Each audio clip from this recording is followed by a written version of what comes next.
The other time, King David was strong and courageous. I love the retelling of the David and Goliath story.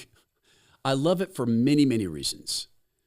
I love the fact that David was a son that his father wanted to leave out when the prophet Samuel came looking for a king.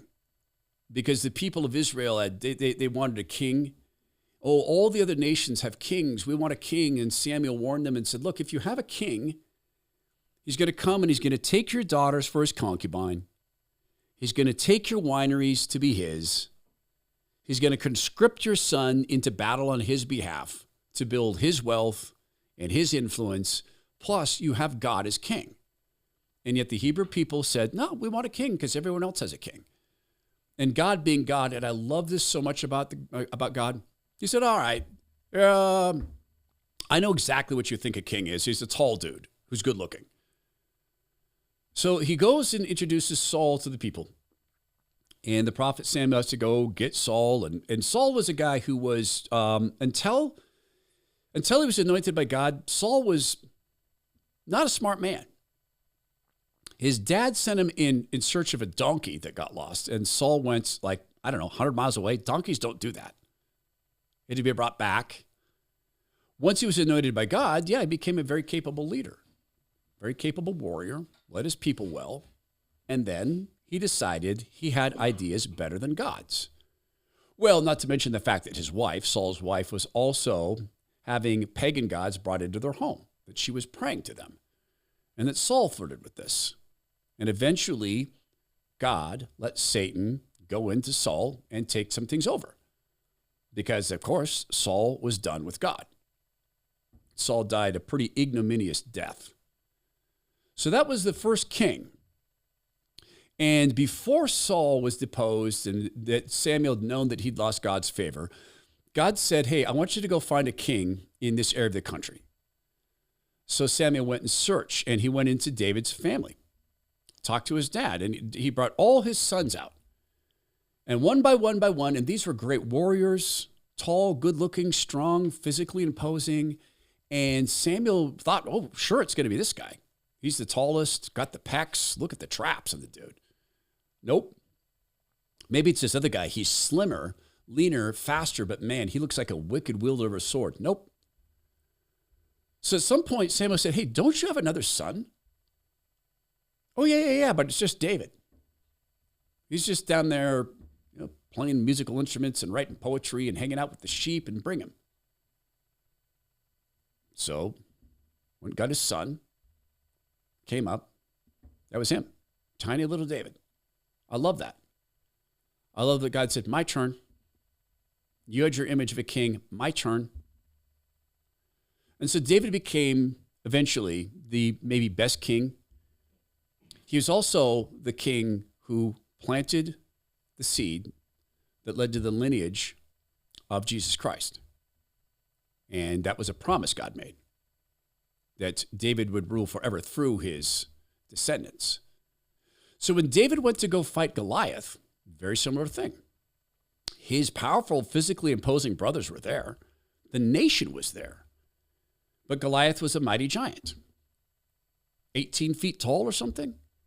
No one could fight against him except David, because David didn't fight. He knew he couldn't go take him on. But as David was sitting there watching, his heart that pursued God, he was a man after God's own heart. That's how God described him, man after my own heart. He was angry that the giant was mocking God. Not that he was mocking his brothers. I mean, maybe David even found that funny. Look at my big physically imposing brothers. They're afraid. So David went to fight Goliath. Well, God went to fight Goliath through David. David won, and I'm sure you're aware of those facts. So that's the time that David was strong and courageous, except for one other, which he never gets enough credit for displaying another form of being strong and courageous. In my mind, a much harder form. We're going to be called to be strong and courageous in this country because in North America, we're watching as our neighbors to the north, Canada, are flirting with the idea, and they are inches from it, of making certain portions of the Bible hate speech. that pastors could be charged hate crimes for reading certain portions of the Bible. And that's North America. In Europe, we've already seen attempts to make the Bible hate speech. We've seen it in Scotland. We've actually watched in England as people have been asked, their leaders, their bosses, but please, mister, may we pray within our flats? Well, one can pray within your flat so long as no one else hears it and is not offended. That's real. So we in America need to get ready for what's coming. Angel Studios has released a movie called Disciples in the Moonlight. People who may not have known they were ready, but they were when the United States government banned the Bible. But don't worry, they gave us another Bible. You know, like all the false gospel churches your government funded, your tax dollars funded false gospel churches, sometimes 100% of their operating costs. So we're closer than we think. Disciples in the Moonlight examines how God's word will never die, never go away, and it's a heck of a thing to try to smuggle 200, 300, 400 Bibles. How would you do that? God had a way. You can watch Disciples in the Moonlight right now at angel.com/Herman. That's angel.com/Herman. And when you join the Angel Guild, you're not just sitting back and watching. You're participating in the creation of brave Christian filmmaking. Angel.com/Herman. In 1 Samuel 24, we see a time where David was also strong and courageous. So Saul, the king I spoke about earlier, was attempting to kill David, even though David was engaged to marry his daughter. Saul, this madness overtook him, and David had become more popular with the people because David was a man after God's own heart. And David, in fact, had been a guy who Saul wanted near him because David brought peace to the king through his singing and his poetry. He brought peace to the king, obviously because David was after God's heart, while Saul was not. So Saul had been going about the countryside attempting to kill David. 1 Samuel 24, after Saul returned from pursuing the Philistines, he was told, David is in the desert of En-Gedi. So Saul took 3,000 able young men from all Israel and sent out to look for David and his men near the crags of the wild goats. He came to the sheep pens along the way. A cave was there, and Saul went in to relieve himself. David and his men were far back in the cave. The men said, this is the day the Lord spoke of when he said to you, I will give you your enemy into your hands for you to deal with as you wish. Then David crept up unnoticed and cut off a corner of Saul's robe. He did what?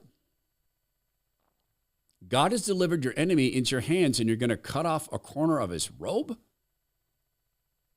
You're not going to take him out?